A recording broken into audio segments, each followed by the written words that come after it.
Most social theorists have tried their hand at explaining the rise of capitalism in Western Europe, beginning in about the 15th century. This rise is considered critical in bringing about the modern era, one of two major turning points in the evolution of societies. Of course, the pursuit of profit through enterprise and trade existed in many societies long before the 15th century. It is not that capitalism was suddenly invented. Rather, beginning in that century, capitalism began to expand rapidly in some societies. At that time, the interest of merchants and those who organized the production of goods and services began to take more of a central role in the affairs of state. Their power and influence increased, and the many checks on their accumulation of wealth and political power were gradually removed. What is of interest is why Western Europe, and over time the world, became dominated by this economic political system. Many factors behind the rise of capitalism have been put forward by macro-theorists. Here, we will highlight the major causes identified as well as order them in accordance with materialist principles. Emanuel Wallerstein identified three main reasons for what he calls the crisis of feudalism, one of the main causes of the rise of capitalism. The Little Ice Age, a cooling off of Western Europe's temperatures beginning in about 1300, affected food production and consequently increased hunger and epidemics throughout Europe. Second, a point of diminishing returns had been reached in which increases in the productivity of the land were no longer possible given the level of technology and the lack of support for technological development. Technological development slowed, Wallerstein argues, because there was no structural motivation for the peasantry to innovate. Any increase in surplus would merely be appropriated by the lords. Lords, on the other hand, had no real knowledge of the land or practical experience in production. And third, after 1,000 years of feudal domination, the peasantry could no longer afford to support an aristocracy growing in number and expenditures. The size of the ruling class and their level of expenditures were becoming more and more of a burden on the peasantry. People make productive and reproductive decisions based on costs and benefits. As the feudal crisis intensified, many lords took some of their land out of food production to raise sheep for the wool trade, thus supplementing their income. To maximize their economic interest, the lords enclosed ever more land in order to raise more sheep and sell more wool. This reduced the amount of land available for peasants and their crops, and thus forced even more off the manor and into the towns.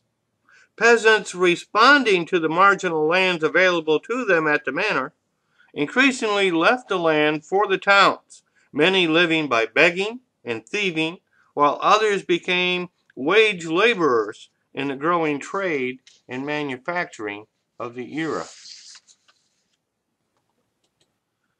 This resulted in economic and political chaos throughout the last days of the feudal era in Europe. Increases in infanticide, malnourishment, plague, peasant revolts, and social unrest, as evidenced by the Reformation and Inquisition, and seemingly endless wars. Population level goes through wide swings throughout the crisis of feudalism, rising and falling with economic conditions. However, population appears to expand rapidly with capitalist development, which leads to a large pool of available urban labor, a spur for further economic development, as well as growing markets for goods. Geography also appears to play a significant role in the rise of capitalism, particularly the small size of societies and their location on the periphery of the Eurasian landmass, and thus their access to oceans. Weber asserts that the small size of societies is important because it minimizes the need for investment in transportation and communications networks within society's borders, thus promoting trade between regions.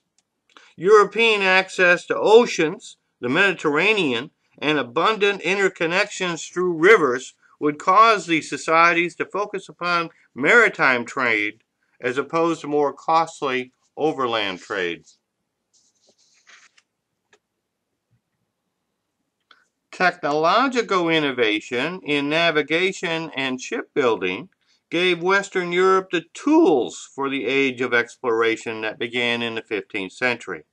The initial thrust of exploration was due to the crisis of feudalism. It is the need for food and fuel, rather than luxuries, according to Wallerstein, that lie behind the expansion of Europe's political economy. What they needed was food and fuel, and expansion into the Mediterranean, Africa, and across the Atlantic and eventually Central Asia provided it. Wallerstein writes that, quote, it expanded the territorial base of European consumption by constructing a political economy in which the resource base was unequally consumed disproportionately by Western Europe.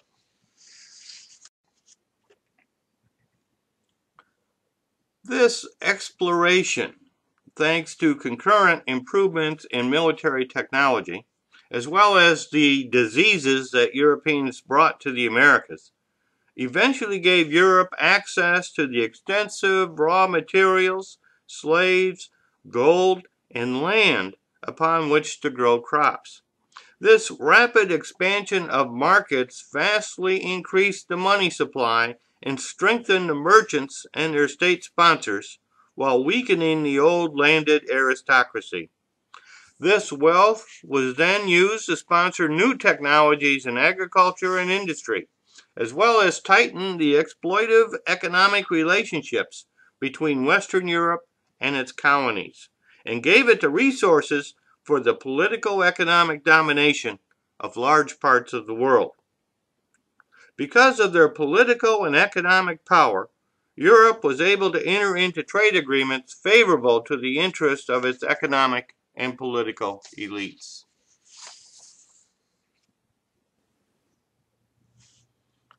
The political economic structure of feudalism also played a significant role in the rise of capitalism. In previous societies, the interests of the merchants and manufacturing strata were kept in check by elites whose wealth was based on the land. Western European societies were organized along feudal lines with power divided between king, local lords, town, and church. Rulers were never absolute. This political decentralization meant that trade could not be stifled by large bureaucracies through heavy taxation or the confiscation of wealth and profits. The merchants of agrarian societies had little status or social or political power, but they gradually became indispensable in the exchange of goods and services within and between feudal societies. The cities and towns in Europe came to be dominated by merchants. These merchants steadily came to enjoy more and more independence. So the political decentralization of feudal society allowed the bourgeoisie to form temporary alliances with kings and nobility, which enabled them to more freely pursue their interests.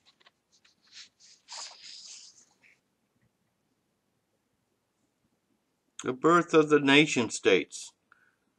Nation-states, relatively weak during the feudal era, began to strengthen their authority in response to the peasant revolts and general unrest of the continent. Playing the rising merchants off of landed nobility, the princes gradually rationalized their taxes on the economy, using the increased revenues to fund ever larger and more efficient state bureaucracies.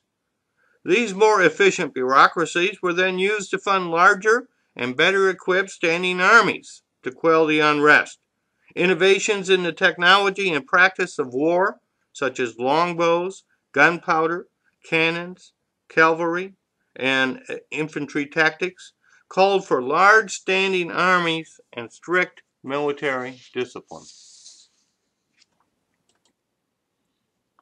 Well-equipped, large standing armies could only be maintained by a centralized authority with access to adequate resources. By the 15th century, the states of Western Europe were strong enough to restore internal order, and relying on the efficient taxation of a growing trade, as well as credit extended by private banks, continued to centralize and enlarge their authority. And this symbiotic relationship between capital and state, Wallerstein argues, has continued to the present day. The concurrent development of the Western European nation-state is a huge factor in the rise and eventual domination of capitalism. According to Weber, it was the nation-state which took steps to rationalize civil and tax laws that made capital much less subject to the arbitrary and capricious whim of rulers. It was the state that created the economic conditions, transportation systems, standardized monetary systems, that laid the foundations for banking, finance, and investment, and enabled capitalists to expand their activities. All of these activities, Weber maintains, were necessary structures that promote the development of capitalism. The ability of the nation-state to colonize, to create national banks, to take on debt, protect property, develop tax systems, and set land use and labor law was also a factor in the development of capitalism. Further, it was the state which often invested directly in commercial ventures, as well as serving as the capitalists' biggest customers. A huge factor in the rise of capitalism was the discovery of the New World, as well as the economic and military domination of large parts of Asia and Africa. These state-sponsored enterprises gave Western European elites access and control over unprecedented wealth and quickly transformed their economies. Though the relationship between the state and private enterprise was sometimes uneasy, early on Western European states saw the advantages to fostering economic expansion as the road to increasing revenues as well as state authority and military power. The capitalists saw the state as a means of expanding their capital.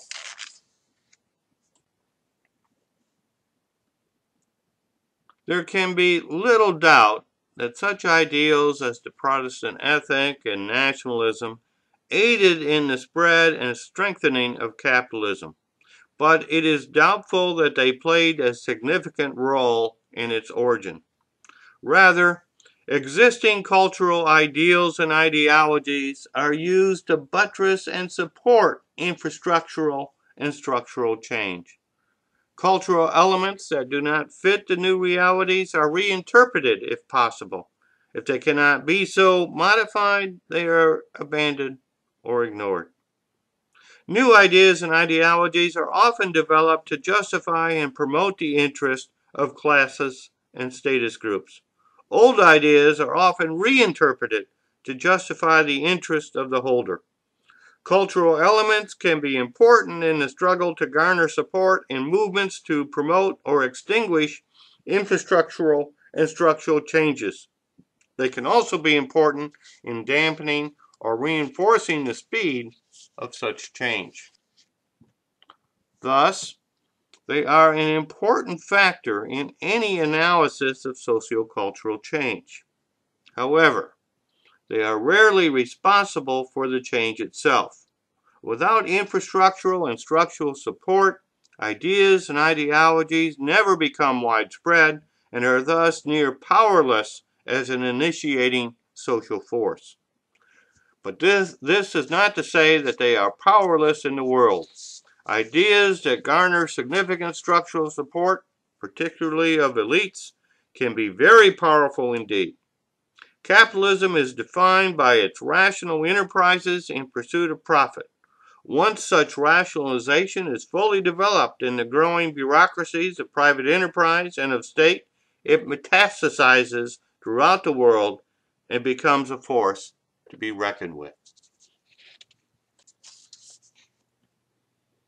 If you are interested in the big picture, you should take a look at Macro-Social Theory, a book that reviews the theories of classical macro-social theorists such as Karl Marx, Max Weber, and Emil Durkheim, as well as the work of many who extended their theories to better reflect modern times, such as Immanuel Wallerstein, Gerhard Lenski, and George Ritzer.